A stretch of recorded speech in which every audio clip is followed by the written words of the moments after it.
Groupie moment.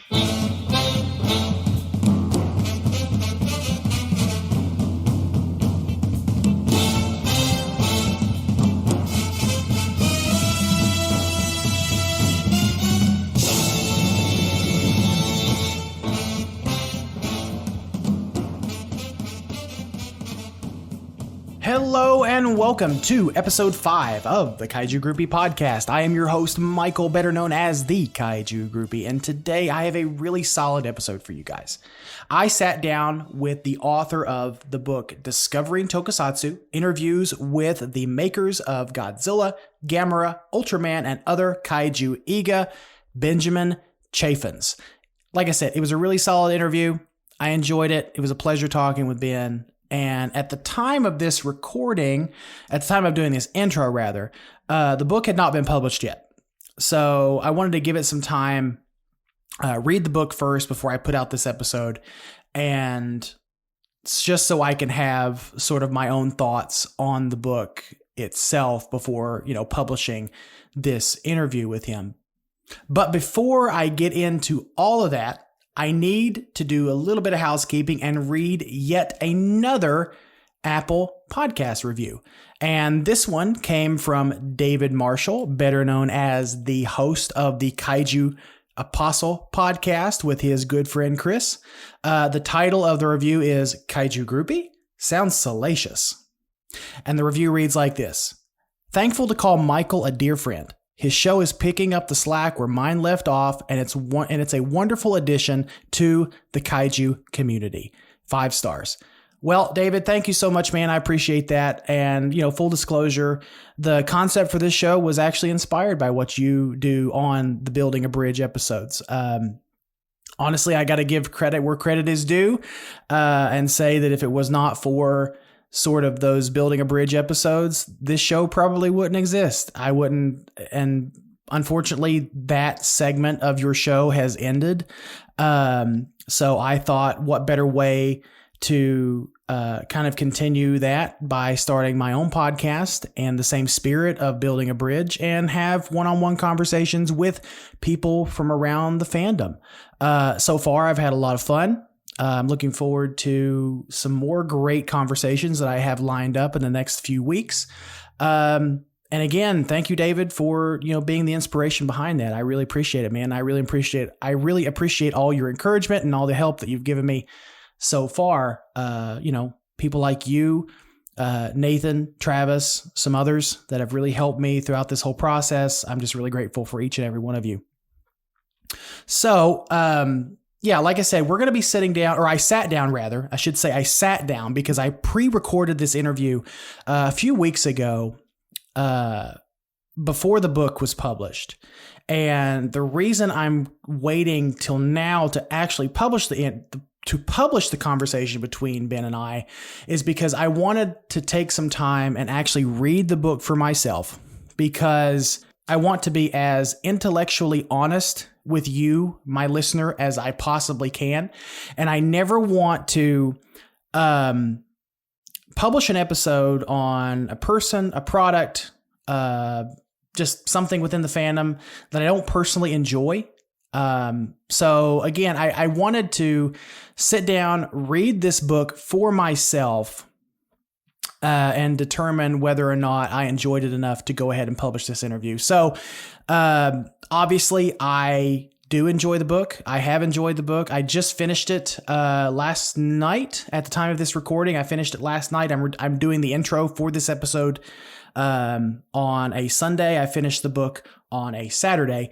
And I enjoyed it enough to where I thought that why not publish this episode? Because like I said, I want to be as intellectually honest as I possibly can and not publish an episode about something that I don't personally enjoy myself, because I don't want to just I don't want to just mindlessly plug products or people or services or just whatever that I don't personally use or have interacted with myself. So that's where sort of that's where this interview is sort of coming from. I also sort of held off on publishing this episode because I wanted to be sensitive. There's a lot been going on in the kaiju and tokusatsu fandom as of late and over the last few weeks. And so I kind of wanted just to be sensitive to everything that's been going on.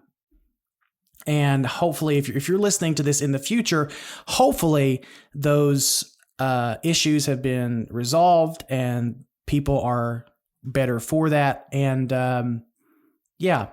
so again, I just wanted to be really sensitive when I publish this episode because at the end of the day, I love people. I love the people within this fandom. I love this fandom itself, and I want this fandom to be as healthy as humanly possible because I enjoy myself here.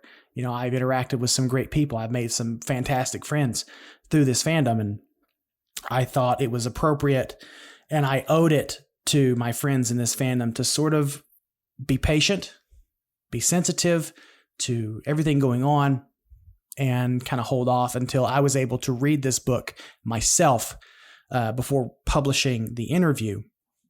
Now, as for the book itself, my first impressions, there's some really, really awesome conversations in here that Ben has had with people like Yoko Higuchi, who worked on Shin Godzilla, TJ Storm, who was the mocap for Godzilla in King of the Monsters 2019. Richard Dorton, a world-renowned motion capture guy. Norman England, who needs no introduction. If you're a part of this if you've been a part of this fandom for any length of time, you know who Norman England is, and so much more. This book was super interesting to me. I like books like this where I get to read sort of an in-depth look into the minds of some of my favorite creators. This book I think is a great resource for anyone who's interested in sort of a behind-the-scenes look at some of our favorite films throughout history. I know there's a ton of stuff in here about Gamera. There's a ton of stuff about Godzilla and even Ultraman. I know that Ben is a huge Ultraman Nexus and Ultraman the Next fan, and that is reflected in some of the chapters in this book. And yeah, it's just a really good read. I picked up my copy from Amazon. I don't think it was very expensive. I think I paid, after shipping, it was about $12, something like that, USD.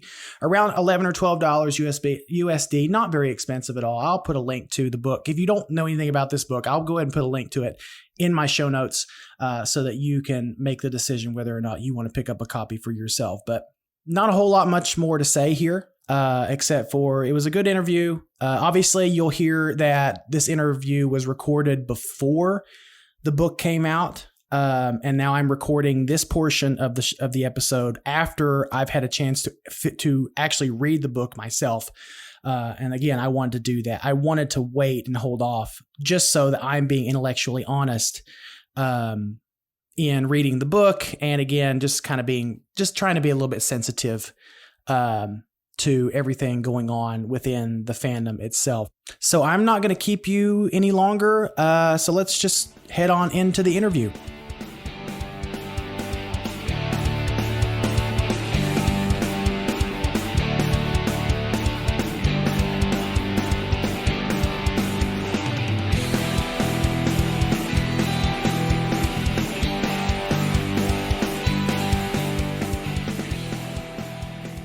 And we're back, and with me I have Ben Chaffins, author of the upcoming book, Discovering Tokusatsu. Ben, how are you doing, sir? I'm doing good, Michael. How are you?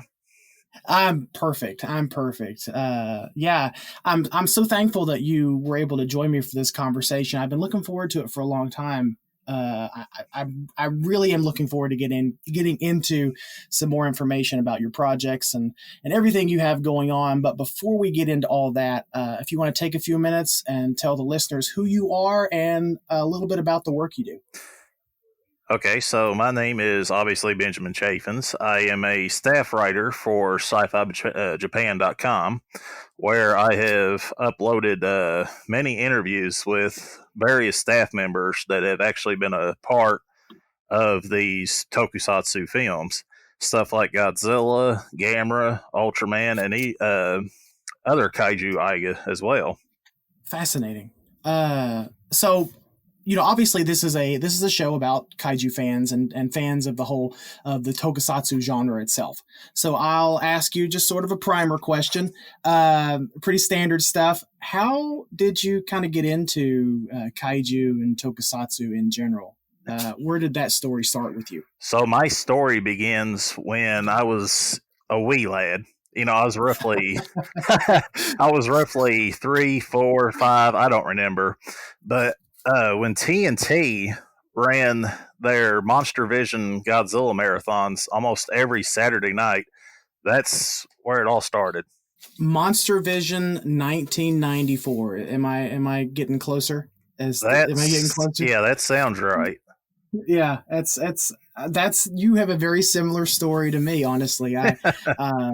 I got started with Godzilla and Kaiju. Well, I got started with Kaiju through my love of dinosaurs and Power Rangers. I think that's pretty standard for anybody within the fandom. But I got started with Godzilla. I think it was a New Year's Eve, New Year's Day marathon on TNT. And my parents, God bless them, stayed up all night long and recorded all 13 films that were on for that marathon. It was fascinating. So I'll go ahead and ask you while I'm thinking about it. What do you remember? What your first Godzilla or Kaiju film was? I want to say it's either Ghidorah, the three-headed monster, or Monster Zero. It was one of those two. I don't remember specifically which one it was because I just remember Godzilla and Rodan and then that three-headed dragon just having this big giant brawl. That's all I can actually remember. But that was it just seeing them duke it out. I was like, oh wow, this is awesome. And then the movie ends, and I'm like, oh, wait, that's it. And this was before I even know who Godzilla was. And all I needed to know was it was a giant fire-breathing dinosaur fighting other giant dinosaurs, and I was in. You didn't have to tell me much more. I didn't care about the lips not being in sync because here in the States we only got the dub, we didn't get the subs. I didn't care about any of that. All I cared about was just how cool it was. So yeah. Since then though, I'm sure that you've kind of branched out and you've gotten sort of into the other stuff aside from Godzilla. Because usually I like to view Godzilla as sort of the gateway drug. That's what gets everybody hooked. And then we all kind of graduate from there. So, what are you into right now aside from, Godzilla? Outside of Godzilla, definitely Ultraman. I have gotten more involved with Ultraman stuff here as of late, especially with Mill Creek releasing all the Blu-rays thus far, and they've still got a ton of stuff to release. But one of the key things I actually do remember as a child, I had come in from school one night, or I'd come home from something, and my mother had actually recorded Gamera Guardian of the Universe when it was on a television show. To this Oh, day, wow. I do not remember the television show that ran it and what channel it came on. I just remember coming in from whatever it was I was doing, and she said, "Here, I recorded this for you." And I was like, "What's this?" She said, "I think you'll like it." So I said, "Okay." I went back to my room and I stuck it in the VHS player, the good old days of VH tapes. Yeah, I remember those days, Yeah, man. and the movie started, and I was like, "Okay, this looks like a Godzilla movie, sweet." And then it turned out to be this fireball spitting turtle, and I was like, "Oh, okay, something different." And the more the movie kept going, the more I got invested in it because it was such a good film, and it still Uh-huh. is. Uh-huh. Yeah.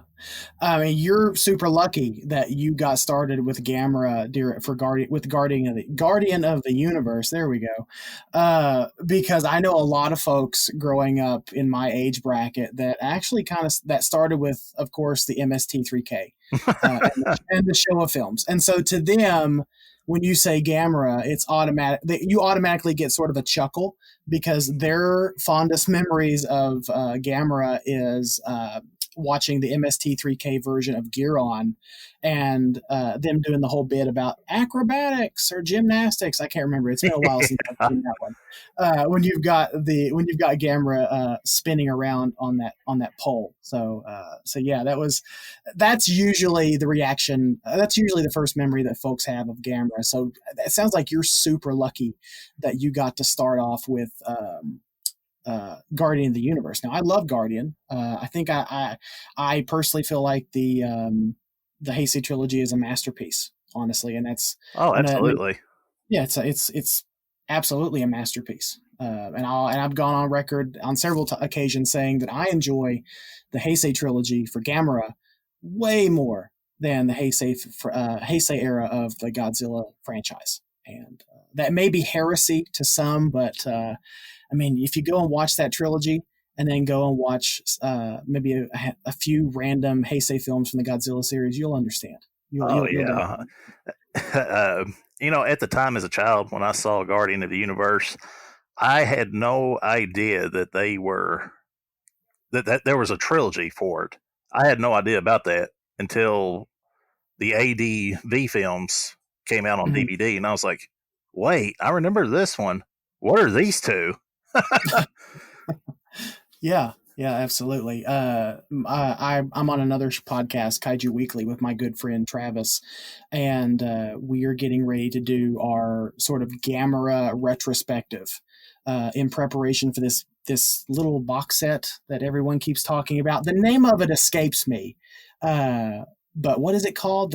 From the Gamera collection by Arrow, is that it? Yeah, the complete collection, all 12 films. Oh yeah. It's, and I'm being facetious.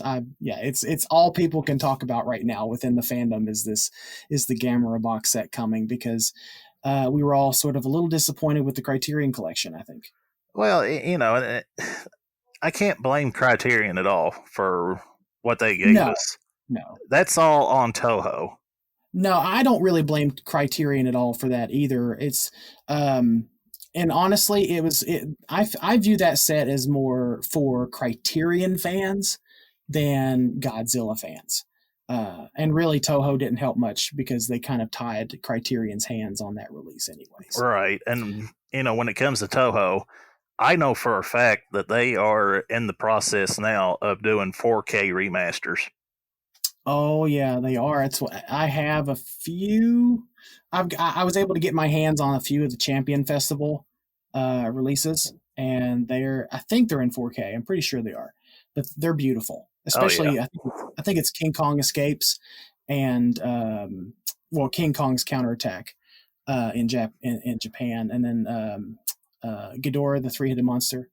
Both releases are absolutely stunning, and yeah, hopefully we'll get a Heisei, some kind of Heisei box set in the future, because I would love that. Even though the Heisei era is not quite my favorite era in the Godzilla franchise, I still would love a higher resolution box set of that era itself. But I want to talk a little bit about Ultraman, because it seems like we're in the middle of this Ultraman boom. Like everywhere we turn, Mill Creek is releasing one Ultraman after another.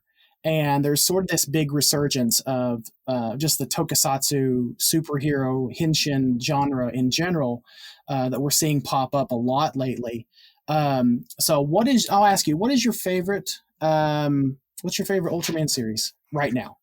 I don't know how popular this is, but Ultraman Nexus is by far what I consider the best and my personal favorite. That show is phenomenal. Now, that's one that I've not actually been able to see yet. I've been kind of following along with Mill Creek and their subsequent releases. So I started with obviously Ultra Q and then 66, and then I would flip-flop back and forth between that and some of the more modern series like Geed and Orb. Right. And of course I've been watching along with everyone else Ultraman Z, in which I really am loving Z. What are your initial impressions of what we're seeing with the Z series so far? It's off to a good start. I usually try not to critique stuff right off the bat until I've seen the whole series. That's just my whole way of critiquing things. I mean, we're off to a good start. It's as fun as Ultraman X, and you know, I'm glad that Super Eye Productions is continuing the line of Ultraman. I really am. Mm. Yeah, same here. Same here. As I'm looking forward. I'm actually looking forward to. I've not caught up on. I think it's episode 6 right now. I'm not caught up on that yet. So I'm looking forward to after this conversation going and watching that one. But it's a really interesting thing now because us in the West we don't get to see some of these shows in real time. So it's a really interesting experiment that I think we're all enjoying right now. So I want to touch on, or I want to talk a little bit more in detail about a little project, or actually, it's not a little project; it's a big project. I was I was trying to find information on it, and just by the list of names that you have on there, the book Discovering Tokusatsu that you're in the process of, or you have written, you are in the process of submitting it. I want to talk more about that because that seems like a really interesting project. So, what inspired that project, first of all? I guess you could say it was kind of following in the footsteps of what Steve Rifle, Ed Gaczucheski, and Uh-huh. August Ragone of what they had done because they have written tremendous books. But I knew right off the bat I wasn't going to be able to make as good as a detailed book as those three gentlemen have. Hmm. But Hmm. uh, you know, the whole purpose of this book was to get this information out there to the fans of the tokusatsu genre. It's to Sure. help expand their knowledge. And I think that's super needful right now because we have a few books out there, and I think the Ishiro Honda biography was released. I think that was released last year, if I'm not mistaken. Yeah, Um, that was right. yeah, and then there's a few books about tokusatsu out there, but there's no one that I've found so far that sort of tackles it in a way that you have. We're having these one-on-one interviews with the creators and influencers behind some of our favorite series. Um, so I'll ask you, what out of all the conversations that you got to have, what to you was the most? Which conversation to you is the most meaningful one that you got to have within this fandom? Well, definitely all of them. But if I am forced to pick, it's going to be a three-way toss-up between Yoko Higuchi on Shin Godzilla because he was my first ever interview that I was able to conduct, and then Norman England because he was a part of the Millennium Godzilla series, and the guy just knows the ins and outs of everything with these films. And then Mhm. the exclusive to the book, the interview with Yuichi Kikuchi on Ultraman the Next and Ultraman Nexus. Oh wow. Yeah, Okay. that's an interview that I had thought would never happen. So that was sort of a dream come true for you, being an Ultraman Nexus fan. Yes, because it was actually, let me take a step back here. Jack Hudgens, he goes by the name of G Man of Mistroid. He used to be G Man on Sci Fi on Twitter right now. Mhm. He knew how much of a Godzilla fan I was, and he recommended that I check out Ultraman the Next because he knew how much I Sure. uh, have a more deeper respect for the adult oriented stuff, which Sure. Ultraman the Next was. So I said, okay, I will see if I can find it online. Uh, I didn't find it on like Crunchyroll or any other of those anime websites that carry this kind of stuff. I found Mhm. a bootleg on eBay for like $15. I was like, you know what? I don't care if it's a bootleg. I want to see this. So when it finally came in the mail and I stuck it in the DVD player and started watching it, I was instantly hooked because the Mhm. movie, uh, it's just so good. I put it up there with Gamera Guardian of the Universe. That's just how good it is. Oh wow. Okay. Yes. And I don't know if you've seen it on Twitter as of late, but Chris McDonald of Gargantucast, I have got him to become a Ultraman the Next and Ultraman Nexus stan. So he's got to see how good the stuff was, and he is praising it. Yeah, I think I was kind of skimming your Twitter the other day, um, trying to get a feel for kind of who you are because you and I have we've never talked before, and so I was just trying to get some background on who you are, sort of you sort of your voice within the community, and I saw that, and I just kind of had to chuckle a little bit because I already knew how big of an Ultraman Nexus fan you already were. So and I know Chris. I know Chris. He loves all things Tokusatsu. I think him and I and Travis, we did an episode on Spider-Man. I think that's how I think I said it correctly. The Japanese Spider-Man, basically, and Yeah. that was a lot of fun. Yeah, that was a lot of fun. I enjoyed that conversation with Chris. So I'm looking at sort of the roster here of the names that you have on this book, and one that stands out to me that it's kind of, I guess it would be considered sort of borderline tokusatsu. It's technically tokusatsu, but it's kind of on the fringe, I feel like, is TJ Storm, who motion capped Godzilla in King of the Monsters. Um, and I know we have a ton of King of the Monsters fans that listen to this podcast and and Kaiju Weekly. So I'll ask you, what was that interview like, getting to speak with TJ? Uh, it wasn't really so much as like an in-person interview.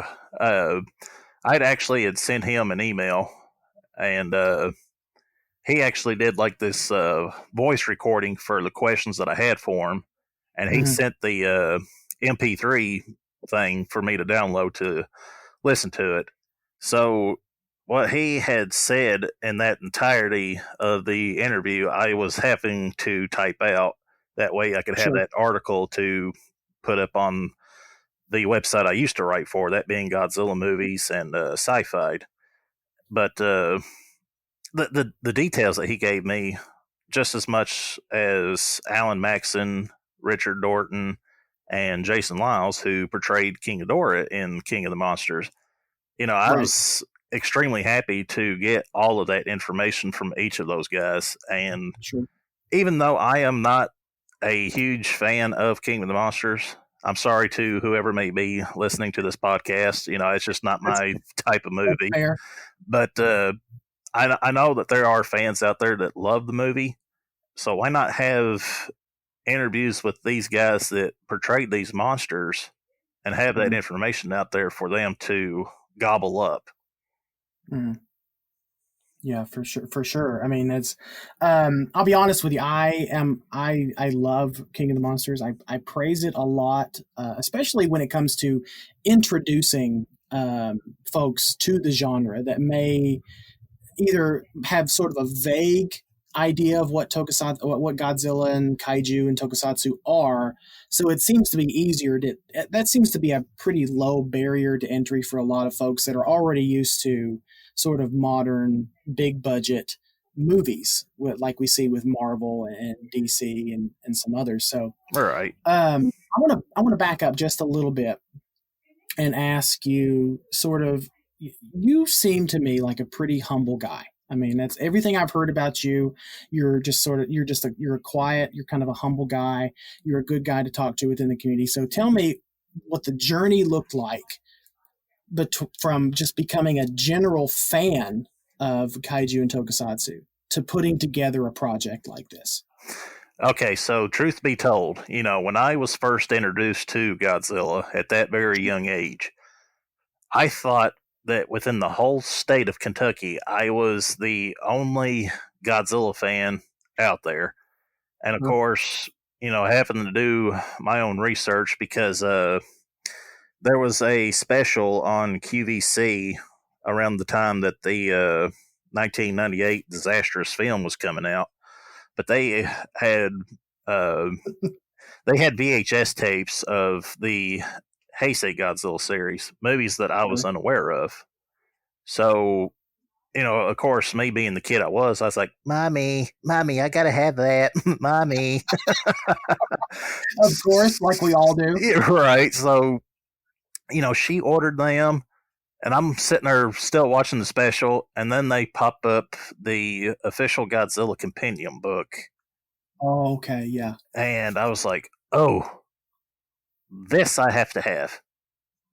I wasn't so much as interested in the toys. I was more interested in the movies and that book. Yep. And Yeah, I know what so I looked at my mom, and she just looked at me, and she's like, "Let me guess, you want that too?" And I was like, "Pretty please, pretty please." So when she ordered the stuff, I waited, and it finally came in the mail. And I dove head first into the movies, of course. Had to watch movies I had never seen. And then after I watched them, I got into the book. And the book said that there was X amount of other movies out there I was unaware of with the Heisei series. That being Space Godzilla versus Mechagodzilla 2 and right. Destroya. And they didn't have those on QVC. So I was like, how in the hell am I going to find these movies now?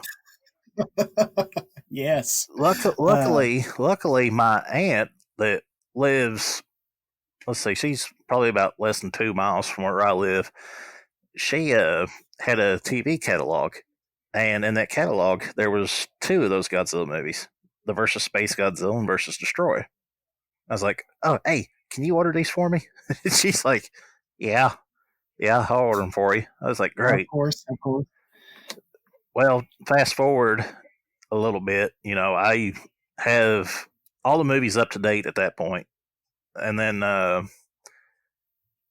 here, the Millennium series happened, and I couldn't find any of them on VHS. I had to wait until DVDs were released, and got lucky to find them at my local Walmart back in like 2004. And I was like, oh, more Godzilla movies I had no idea that existed. Great. So I picked all them up, and I was like, wait a minute. If these are on DVD, I wonder if her older movies are on DVD somewhere. Mm-hmm. So, of course, I had no intentions on joining the online community at all. It was just one of those things. Growing up the way I did, I thought I was basically King Kaiju in my whole state, that nobody knew more about Godzilla than me. So I'm writing it out. I'm writing it out, and I'm like, yeah, nobody knows nothing more than I do. And then, sure enough, 2013 rolled around, and that's when I saw the announcement of this next American Godzilla movie. I was like, okay, I guess I'll go ahead and join. That way I can stay up to date. Mm-hmm. And needless to say, I ran into people that had much more knowledge on this stuff than I did, and I was like, yeah, I feel a little bit more broken down now. My childhood's been deprived of me. Of course. Yeah, it just, yeah, that's basically how everything went down. Good. Yeah, I can totally relate to feeling like you're the only Godzilla fan. Because that's, like I said, Godzilla is sort of the gateway drug. In your home state or hometown, in my little hometown of Pineville, West Virginia, I felt like I was the only kaiju fan or only Godzilla fan, because all my other friends were into sports and they were doing the whole sport ball thing, and maybe they're in the comic books. That's about as nerdy as they got, and I was here playing with my Imperial Godzilla and Imperial Kong figures and my Trendmasters.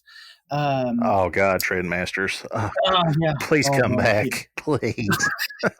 Well, since NECA's bowing out of the space, maybe we could get some Trendmasters. Maybe we can get a comeback from them at some point. I don't know. I know a lot of collectors would eat that up for sure, especially even if you're not even a hardcore collector. If you have a little bit of nostalgia for this genre at all, right, you probably love that. So tell me, I want to kind of talk about your background as a writer. We kind of know the story about how your fandom has impacted this book. But I want to kind of dive a little bit deeper into your background as a writer, period. So how did you get started with creative writing? Was it always something you were passionate about? Yeah, because growing up in school, I loved to write, essays and stuff like that for history and everything else as I was learning this stuff in school. But I had quit writing roughly I want to say like ninth grade, maybe, because I Mhm. just it got to the point where my classmates weren't so interested in what I was writing about, and Yeah. this all pertained to like ancient history and stuff with the cowboys and the Wild West and uh John basic Wayne and yeah. So I just Clint Eastwood. yeah, I gave up writing. I figured, okay, I'm not really gonna have much of a life trying to pursue this kind of stuff. Sure. And it all kicked back into high gear when I started to type up some articles and stuff. Mhm. And thank God for Jack Hudgens, because he was doing some edits on a lot of my articles. And I was like, wait a minute, who edited this stuff? And then, Jack kindly told me that he was making the edits. And I was like, Mhm. oh, yeah, okay, I see. It makes the sentence tighter, it makes the paragraph easier to get through, et cetera, et cetera.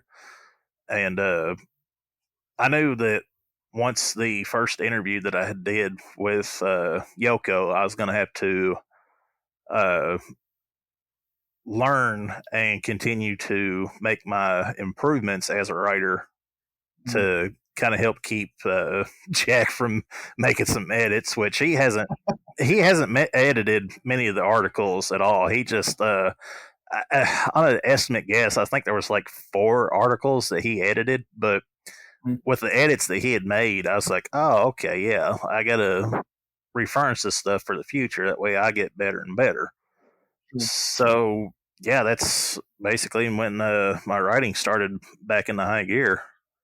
Creative writing has never been sort of a passion of mine, and I really appreciate it when we can talk with people, or I can talk with people that it is their passion, because it is a really I find it to be a really interesting process. I know I got to speak with my friend Nathan on this program as well, and he's also a, a really a pretty accomplished writer in his own right. Mm. And one unique skill set, though, that you have that I think has probably helped you through the process of writing, discovering tokusatsu, is your passion for learning the Japanese language. So, how is that going for you? I'll just open up with that. uh, Nihongo Muzukashi. That is basically saying Japanese is difficult. Okay. Yeah, Okay. I spend as much time as I can when I know I have free time to continue to hit the Mhm. books, to continue my studies. But Mhm. in 2016 is when I actually started investing into learning that language, because the company I was working for then was a Japanese facility. And to see the various Japanese members, I was like, okay, this is a little bit different compared to the last places I've worked at. Uh, and from my experience, they love it when a gaijin, which is foreigner, they love it when somebody like me or you can speak their language. They find that Right. fascinating. And it all And started, probably a little bit comical as well. yeah, because they're hearing our accents in their native language too, and they're like, it's a little bit different, but Right. and it all started with Japanese from Zero, the Mhm. first volume book, because it's basically made for beginners.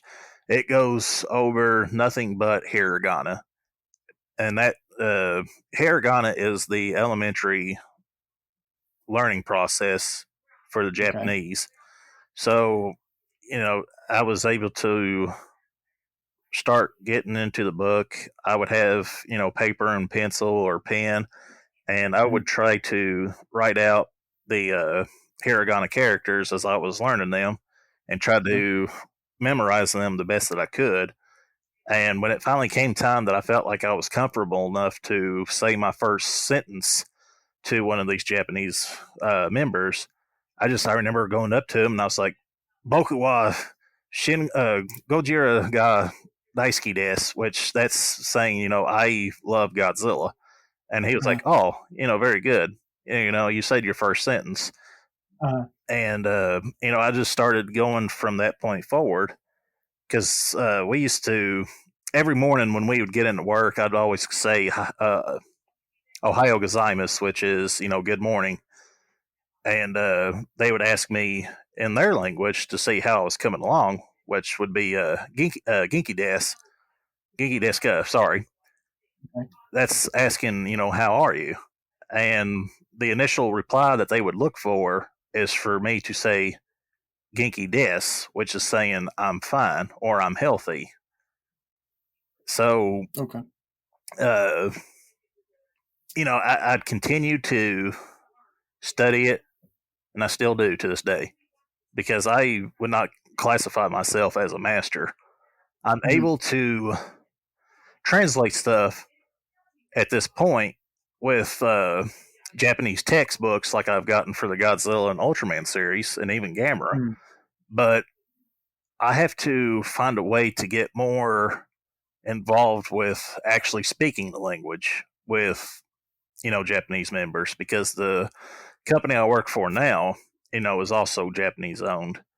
And there's a lot less members there compared to my last job. But Sure. uh, I don't really get many interactions with them because they're busy doing their stuff and I'm busy doing CMM programming and gauge control with Mhm. with my job.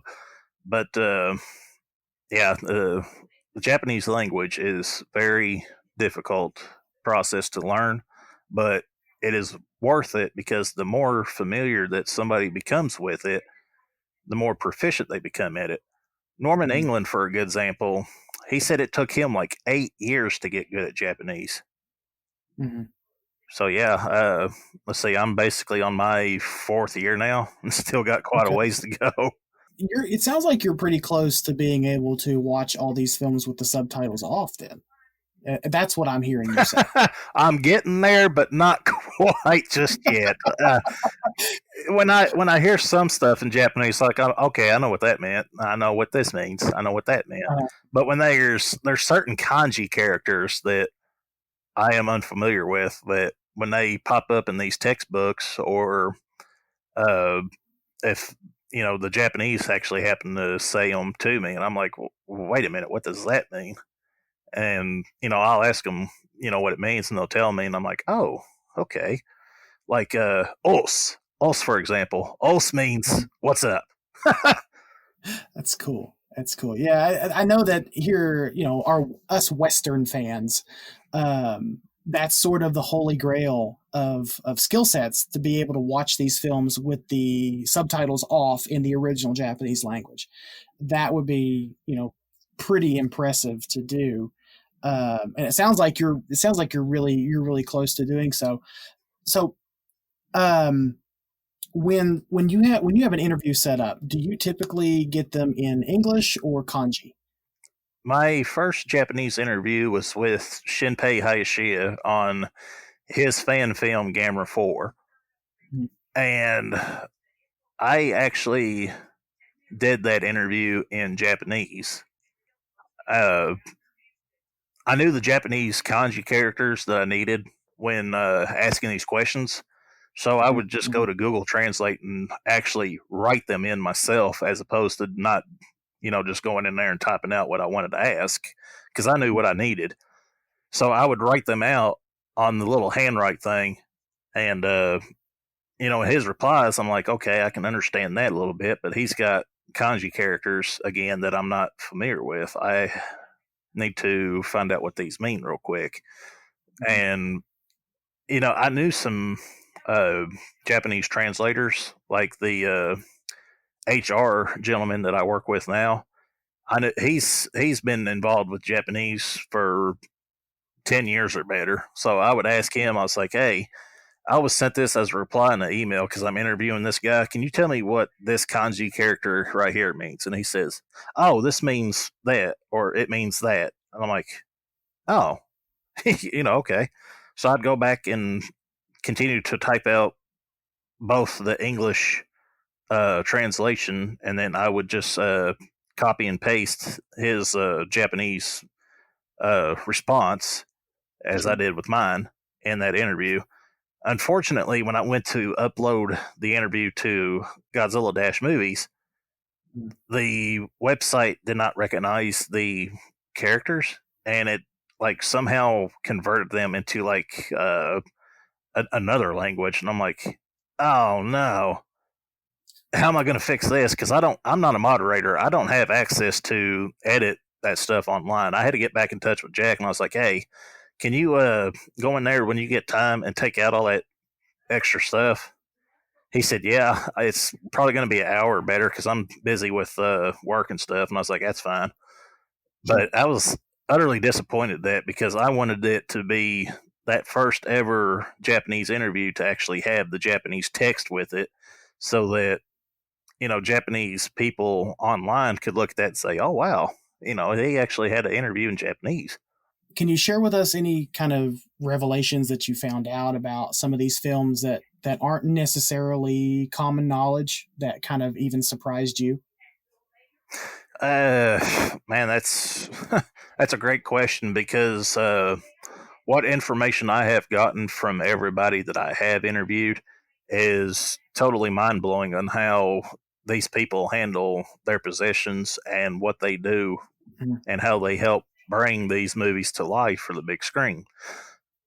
Sure. As I mentioned earlier with Yuichi Kikuchi on Ultraman the Next and Ultraman Nexus, the production questions that I asked him, I think it was the second question. The second question I asked him about Ultraman the Next,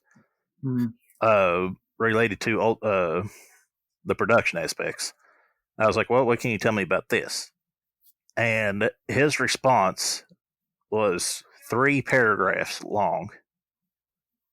And when I was translating that stuff and, reading over it, and I was just like,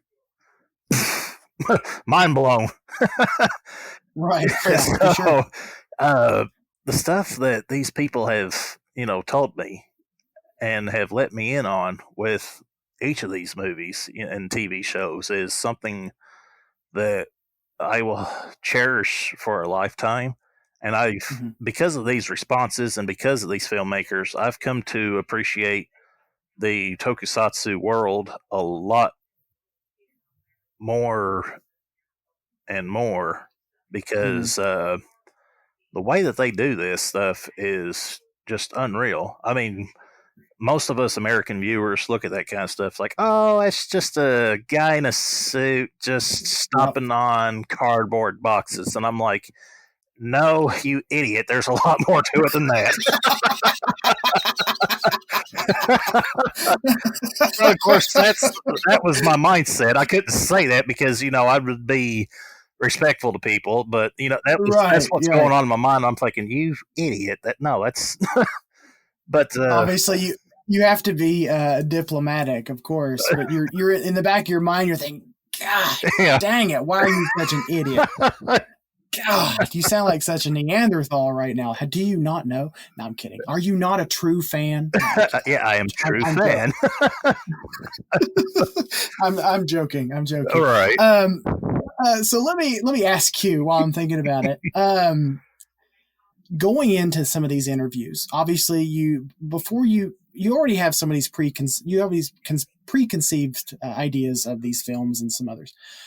Has there been an interview that you've conducted that has maybe changed your perception on a film or a director or the production team in general?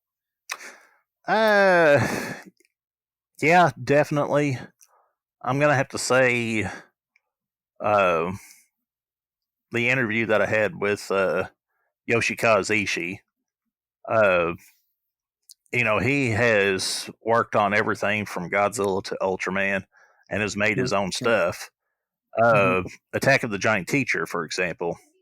I've seen it, and while it's not really a go-to movie, I respect what he was able to do on such a very, very short budget. Sure.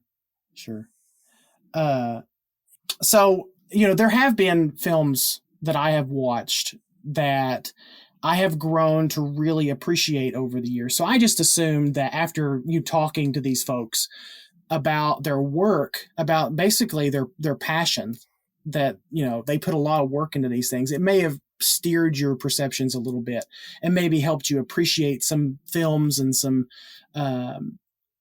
just some films that you may have not have liked in general, because you got to talk with folks behind the scenes, basically. Mm-hmm. So let me, before we're almost out of time here, but I'm going to go ahead and ask you, what other, aside from discovering Tokusatsu, what other projects are you working on right now, or what can we expect from Big Bad Ben 90 in the future? Well, without revealing spoilers at this point, I am doing a collaboration book with Jack Hudgens as we speak. Sure. I'll go ahead and reveal the title of the book, but I can't give details on what we're working on. Okay. The title of this next book is The World of Tokusatsu.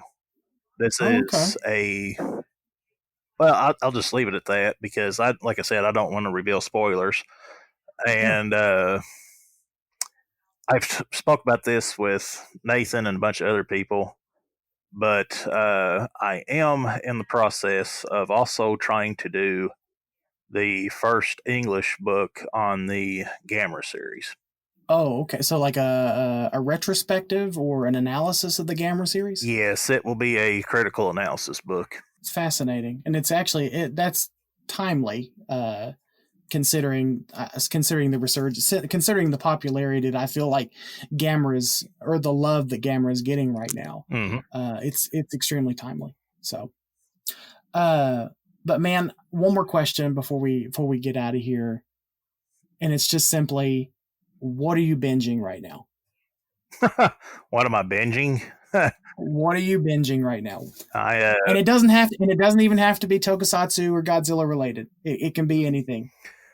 Well, I haven't really been binging anything. I mean, I kind of go back and forth between Toku and werewolf movies. I'm a huge werewolf fanatic. Okay. Yeah, that's basically all I've been got going on. I live a very boring life. Same here, brother. Same here. It's just me, my wife, and our cats, and it's quiet out here where we live, and that's just the way we like it. So yeah. So if someone wants to get in touch with you and find out more about what you've got going on, where can they do that, Ben? People can contact me on my Twitter handle. I am at the Big Bad Ben 90. You can find me on Instagram also at the Big Bad Ben 90, and of course my Facebook. My full name, Benjamin Chaffins. I've got my ugly mug profile picture up, so I'm not really hard to miss. But you mean you didn't use the Ultraman Nexus profile picture? Well, no, I'm keeping that kind of stuff with Twitter. Facebook, fair enough. Facebook, I'm going to use my real face. That way people know who I am. And it's like, oh, yeah. Sure.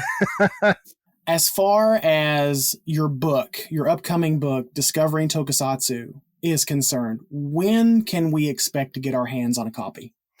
I really don't know. I am aiming for it to be published in August.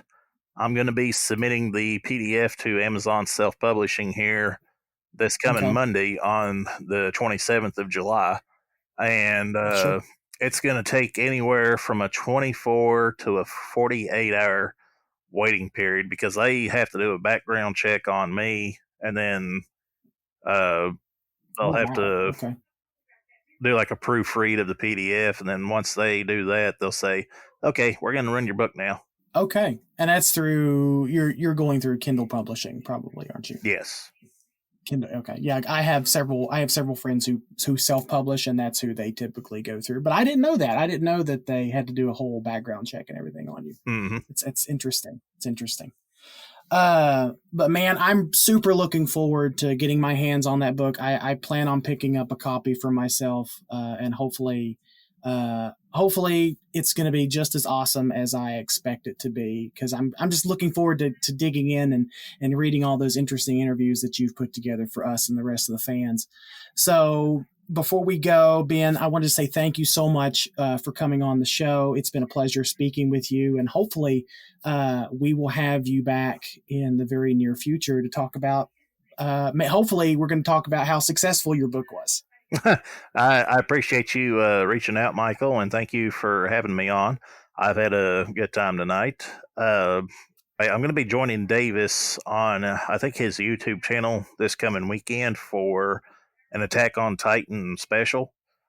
Okay. And then eventually at some point, Gargantu Cast is going to have me back on for a podcast episode for the next and Nexus, so I'm looking forward to both of them. But yeah, if I'm not too busy, and I know you're not too busy, I will gladly reach out to you and say, hey, we want to talk about the reception of the book, and if you do, we'll go from there.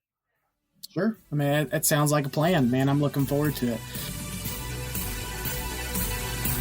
Thank you for listening to the Kaiju Groupie podcast, a podcast produced and hosted by Michael Hamilton using redcircle.com. If you enjoyed today's episode and want to continue this conversation, please email me directly at kaijugroupiepod@gmail.com. Also, follow us on social media by joining the Kaiju Groupie Facebook group, on Twitter at Kaiju Groupie Pod, and on Instagram at The Kaiju Groupie. The show is available on Apple Podcasts, Spotify, YouTube, or wherever you find your favorite giant monster podcasts. Also, please take a moment to rate and review the show. This will help spread the word to other Kaiju and Tokusatsu fans, and if you do, I promise I'll read your comments on the next episode. All film, audio clips, and graphics belong to their respective copyright holders, with no infringement being intended or implied. So until next time, I'm Michael, the Kaiju Groupie, signing off.